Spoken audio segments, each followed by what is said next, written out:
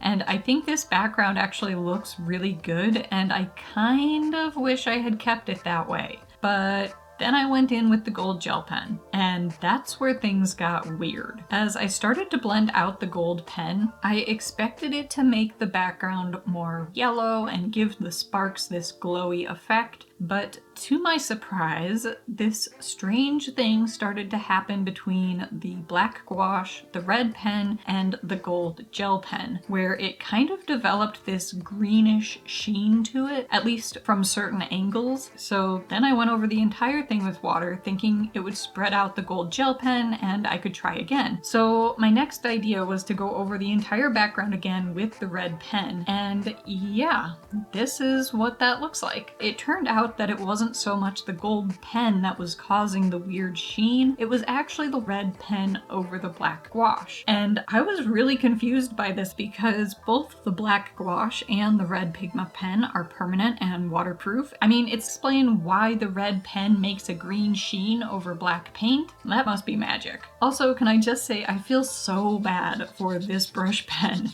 Just listen to that sound. So my fiery background idea was kind of out the window, but this shimmery green magic vibe was in, and I just decided to embrace it. This background isn't exactly what I'd had in mind, but I do think all the shimmer and shine gives the image a super magical look. Like, maybe she isn't holding a candle or a match, but instead she is summoning the fire herself, like she's casting a spell perhaps. I don't know, but I was just having so much fun with these supplies. I am curious to know which background you like better, the red or this shimmery greenish gold. Oh, and I added these little gold swirlies everywhere, really embracing that shimmery background, and now I think they are one of my favorite parts of this whole piece. So at this point, I thought I was finished. But the next day, I kept finding myself itching to play with these supplies more now that I had a better idea of how they can layer and work together. I did the sketch for this off camera because, again, I didn't plan on doing a second piece, but having discovered how the gold gel pen could be blended out with water, I thought, hey, maybe I can make a more traditional summer bonfire after all. And I'm actually really happy with how this one turned out. I think it managed to stay really cute and playful despite being a dark nighttime scene. Like I said before, camping makes me think of beaches and swimming, so I decided to add in some bathing suits drying on a line in the background. We've got marshmallows ready to be roasted, and whenever my husband and I go camping, we bring our dogs with us, so of course I had to have the little doggy water dish in there too.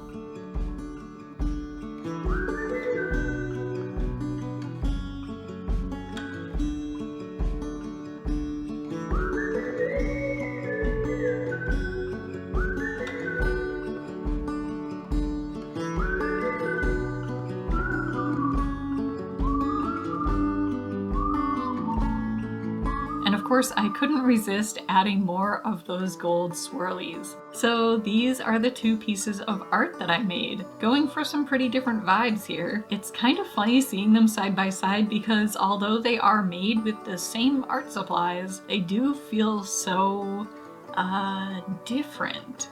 Yes, she looks dark and mysterious, kind of like a pyromaniac, but it turns out that she was just lighting this adorable little bonfire. So maybe she is innocent after all. Or is she? Who knows? That's just one way to interpret it. Let me know what you think and which one of these is your favorite in the comments below. I really loved how much I was able to use the gold pen in both of these pieces, and I think the lighting and effects it made are my favorite parts of both of these images. And the moment has arrived. Almost as exciting as getting to open the box myself, and the question you've all been waiting for, who is the box of art supplies going to next? Drum roll please. Amanda Ray! Hello everyone! Hi, nice to meet you. I'm Amanda and I create digital art as well as traditional art on my channel, and I will see you in the next one.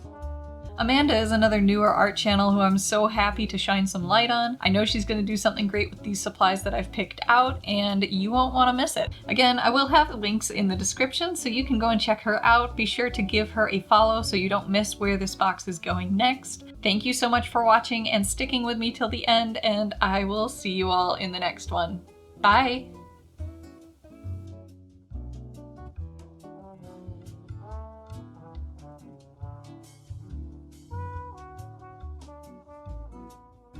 Look how tall this paintbrush is, oh my gosh. I'm almost poking the camera with it. Come on, hands, don't shake, you got this.